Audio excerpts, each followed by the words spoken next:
Hello friends, welcome back to my channel. आज हम discuss करने वाले हैं अकाउंटिंग प्रिंसिपल्स को। अकाउंटिंग प्रिंसिपल्स कुछ कॉमन रूल्स होते हैं, रेगुलेशंस होती हैं, इनिशियल गाइडलाइंस होती है जो हमें फॉलो करनी होती है जब भी हम अकाउंट्स को मेंटेन करते हैं, फाइनेंशियल स्टेटमेंट्स को प्रिपेयर करते हैं। इन्हें कुछ जनरली एक्सेप्टेड अकाउंटिंग प्रिंसिपल्स भी बोलते हैं। अकाउंटिंग प्रिंसिपल्स को हम टू पार्ट्स में डिवाइड कर सकते हैं। एक होते हैं concept and second one is conventions. Concepts कुछ हमारे बेसिक रूल्स होते हैं, अजम्पशंस होती है, कुछ कंडीशंस होती है और कुछ प्रिंसिपल्स होते हैं जो कि हम फॉलो करते हैं। बट ये कुछ थियोटिकल होती है नेचर में। जो कन्वेंशंस होते हैं वो हमारे ट्रेडिशन पे, कस्टम्स पे बेस होते हैं, तो ताकि जो हमारे बिजनेस में प्रॉब्लम्स आ रही हैं उनको ओवरकम करने के लिए इनका यूज़ किया जाता है। अकाउंटिंग कन्वेंशंस को फॉलो करने के लिए कोई लीगल बाउंडेशन नहीं है कि आपको फॉलो ही करना है। अकाउंटिंग कंसेप्ट हमारी इकोनॉमिक रियलिटी पे बेस होते हैं, थियोटिकल होते हैं, जबकि जो अकाउंटिंग प्रिंसिपल्स हैं वो प्रैक्टिकल होते हैं। हम फॉलो कर भी सकते हैं, नहीं भी कर सकते हैं, ये बिजनेस टू बिजनेस वेरी करते हैं। बट जो अकाउंटिंग कंसेप्ट्स हैं वो बहुत इंपॉर्टेंट है और फॉलो करने ही होते हैं। अकाउंट्स में 11 कंसेप्ट्स एंड कुछ 3 कन्वेंशंस है जिसको हम डिस्कस करने वाले हैं। सो स्टार्ट करते हैं अपने फर्स्ट से कंसेप्ट से, गोइंग कंसर्न कंसेप्ट। जैसे कि नाम से ही पता चल रहा है, गोइंग इट मीन्स कि हम जो बिजनेस में ट्रांजेक्शन्स करते हैं, कुछ भी रिकॉर्ड करते हैं, तो ये एज्यूम करके, ये सोच के करते हैं कि जो हमारा बिजनेस है फ्यूचर में लॉन्ग टर्म तक चलेगा। ऐसा ऐसा तो कुछ नहीं हो सकता है कि कोई बिजनेसमैन कोई बिजनेस करे और ये सोचे कि हमारा बिजनेस बंद हो जाएगा। हर कोई चाहता है कि उनका बिजनेस लॉन्ग टर्म तक चलता रहे। सो गोई कंसर्न कंसेप्ट ये कहता है कि जो हमारा बिजनेस है वो लॉन्ग टाइम तक चलता रहेगा, हमें ये सोच के बिजनेस में ट्रांजेक्शन्स करनी होती है। सेकंड वन आता है business entity concept. Business entity concept, जैसे कि नाम से पता चल रहा है, एंटिटी एंटिटी होती है कोई enterprise organization. Business entity concept it means कि जो बिजनेस का ओनर है, जो बिजनेस का ओनर है एंड जो बिजनेस है वो दोनों डिफरेंट है, सेपरेट है। उनकी डिफरेंट एसेट्स हैं, डिफरेंट लाइबिलिटीज़ हैं, हर चीज़ डिफरेंट है। तो जो बिजनेस है एक आर्टिफिशियल पर्सन की तरह हम उसको मान के चलते हैं। उसके अलग से अकाउंट्स बनेंगे, अलग से उसकी एसेट्स होएगी, अलग से उसके नाम के क्रेडिटर्स होंगे, डेटर्स होंगे, लाइबिलिटीज़ होंगी, जो सारा कुछ मेंटेन करना होता है। तो बिजनेस एंटिटी कंसेप्ट ये कहता है कि बिजनेस और एंटिटी दोनों, बिजनेस एंटिटी एंड जो ओनर है वो दोनों सेपरेट हैं एक दूसरे से। नेक्स्ट वन आता है हमारा मनी मेजरमेंट कंसेप्ट। ये कंसेप्ट ये कहता है कि बिजनेस में जितनी भी ट्रांजेक्शन्स होती हैं वही ट्रांजेक्शन्स हम बुक्स में रिकॉर्ड करेंगे जिनको मनी में मेज़र किया जा सकता है। इट मीन्स कि क्या कोई ऐसी भी ट्रांजेक्शन्स बिजनेस में होती है जो मनी में मेज़र नहीं हो सकती? हाँ, बिल्कुल होती है। ऐसी कुछ ट्रांजेक्शन्स हैं जैसे कि अगर बिजनेस में स्ट्राइक हो गई है तो हमारा प्रोडक्शन बंद हो जाता है। यहाँ पे लॉस तो हो रहा है बट हम कुछ एक्चुअल बता नहीं सकते, कुछ पता नहीं लगा सकते कि हमें कितना अमाउंट का लॉस हो रहा है। या फिर कोई मशीनरी ख़राब हो गई है जिससे प्रोडक्शन बंद हो गया है, या फिर कोई और पॉलिसी है, या फिर कुछ भी सिचुएशन ऐसी अराइज हो गई है जिस वजह से प्रोडक्शन ख़त्म हो रहा है, रुक गया है, तो वो ट्रांजेक्शन्स हम रिकॉर्ड नहीं कर सकते। तो सिर्फ वही ट्रांजेक्शन्स बिजनेस में हम रिकॉर्ड करेंगे जिनको हम मनी के टर्म में मेज़र कर सकते हैं, उनको हम रिकॉर्ड करेंगे हमारे फाइनेंशियल स्टेटमेंट्स में। नेक्स्ट वन आता है accounting period concept. Accounting period concept क्या कहता है कि जो भी हम ट्रांजेक्शन्स करते हैं वो एक पर्टिकुलर अकाउंटिंग ईयर के लिए होती है। वैसे तो हमारा ये कंसेप्ट था कि हमारी गोइंग कंसर्न है, हमारा बिजनेस लॉन्ग टाइम तक चलता रहेगा। बट अगर लॉन्ग टाइम तक चलता रहेगा और उसके हम अकाउंट्स नहीं मेंटेन करेंगे, एक पर्टिकुलर पीरियड के लिए एक फाइनेंशियल स्टेटमेंट प्रिपेयर नहीं करेंगे, तो हमें पता नहीं चलेगा कि क्या मिस्टेक्स हैं, क्या गलतियां हमसे हो रही हैं जिनको हमें इम्प्रूव करना है। इसके लिए हम क्या करते हैं, हमने अपने पूरे बिजनेस की लाइफ को छोटे छोटे अकाउंटिंग पीरियड्स में डिवाइड किया हुआ है जो कि 1 ईयर के होते हैं। बेसिकली 1 अप्रैल टू 31 मार्च तक होते हैं, बट किसी किसी बिजनेस में ये 1 जनवरी से भी हो सकती हैं। बट जो हमारा फाइनेंशियल ईयर होता है वो 1 अप्रैल टू 31 मार्च तक ही होता है। It is based on the theory that all accounting transactions of a business should be divided into equal time as accounting period. Next है dual aspect concept. Dual it means कुछ दो चीज़ों की बात हो रही होगी। हाँ बिल्कुल, इससे हमें ये पता चलता है कि जो भी बिजनेस में ट्रांजेक्शन्स होती हैं उसका हमेशा 2 साइडेड इफेक्ट होता है। मतलब एक चीज़ क्रेडिट होती है तो एक चीज़ डेबिट भी होती है। जैसे कि आप कुछ परचेज कर रहे हैं तो कुछ सामान आपके पास आ रहा है तो कुछ पैसे जा भी रहे हैं, तो हर चीज़ के डबल इफेक्ट होते हैं। यही हमारे बिजनेस में होता है कि कोई भी ट्रांजेक्शन्स हुई है उसके 2 साइडेड इफेक्ट होंगे। जैसे कि एक चीज़ डेबिट होएगी तो एक चीज़ क्रेडिट होएगी। जैसे कि हमारी अकाउंटिंग इक्वेशन भी है, assets is equal to liabilities plus capital. अगर लाइबिलिटीज़ में कुछ चेंजेस आ रहे हैं तो उसकी वजह से एसेट्स में भी चेंजेस आएंगे। तो वही हमारा ड्यूअल एस्पेक्ट कंसेप्ट है कि दो चीज़ों पे इफेक्ट आएगा किसी भी ट्रांजेक्शन का। नेक्स्ट है मैचिंग कंसेप्ट। मैचिंग कंसेप्ट ये कहता है कि जो भी हमारी रिवेन्यू है पर्टिकुलर पीरियड की, इट मीन्स जो भी हमारी इनकम है और उससे रिलेटेड जो भी एक्सपेंसेस है उसको सेम अकाउंटिंग पीरियड में हम रिकॉर्ड करेंगे।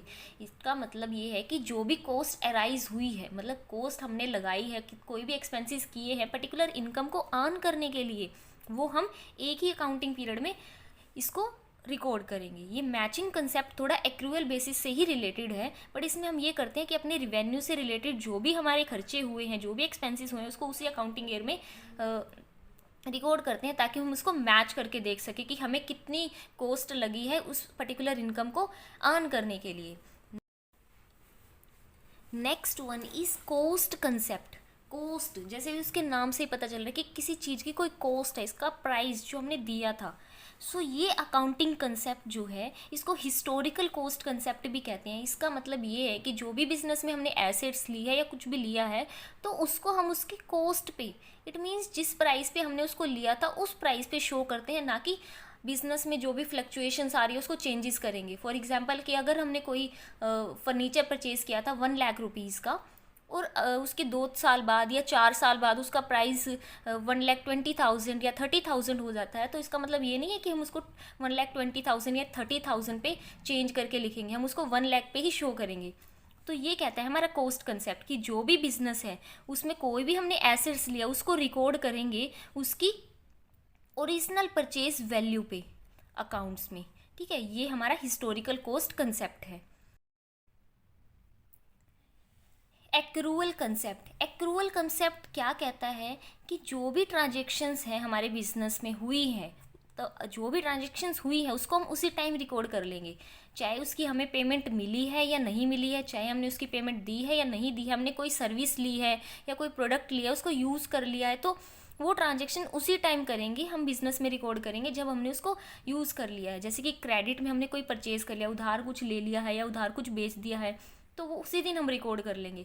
ऐसा नहीं है कि जब पेमेंट मिलेंगी जब उसको रिकॉर्ड करेंगे, क्योंकि उसमें काफ़ी चांसेस होते हैं मिस्टेक्स होने के, और एक्रूअल बेसिस ही है जो हमारा एक्रूअल कंसेप्ट जो टैक्स अथॉरिटीज़ भी अप्लाई करती है एज अ वैलिड प्रिंसिपल्स को। नेक्स्ट पॉइंट है हमारा ऑब्जेक्टिविटी कंसेप्ट। ऑब्जेक्टिविटी कंसेप्ट क्या कहता है कि जो भी बिजनेस में फाइनेंशियल ट्रांजेक्शन्स हुई हैं, रिकॉर्ड्स हुए हैं, वो ऑब्जेक्टिव होनी चाहिए नेचर में, उसमें कोई पर्सनल बायसनेस या फिर कोई इंटरनल एक्सटर्नल इन्फ्लुएंस नहीं होना चाहिए, कोई चेंजेस नहीं होने चाहिए। वो जो ट्रू चीज़ है, ट्रू जो रिकॉर्ड्स है वही हमें शो करनी चाहिए अकाउंट्स में, कुछ मिस्टेक्स वगैरह नहीं करनी चाहिए।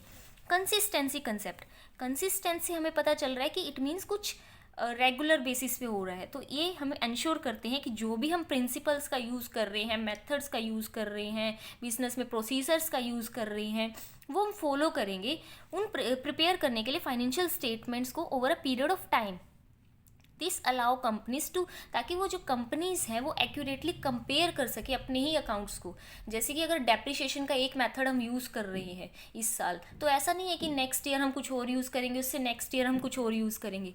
इससे क्या होगा, हम खुद से ही कंपैरिजन नहीं कर पाएंगे हम कितना प्रोग्रेस कर रहे हैं या नहीं कर रहे हैं, या कुछ और कंपनीज हैं उनसे भी कुछ कंपैरिजन नहीं हो पाएगा। तो कंसिस्टेंसी कंसेप्ट क्या होती है कि जो भी मेथड्स या प्रिंसिपल्स हैं वो थोड़े कंसिस्टेंट होने चाहिए, वही फॉलो करते रहने चाहिए हमें जो हमने यूज़ किए हैं। Revenue recognition concept. Revenue recognition concept क्या कहता है, रिवेन्यू को हम तभी, revenue is only recognised when it realised और when the right to receive is established. कि रिवेन्यू को हम बिजनेस में कोई भी ट्रांजेक्शन हो उसको तभी रिकॉर्ड करेंगे जब हमें राइट टू रिसीव आ गया उसका।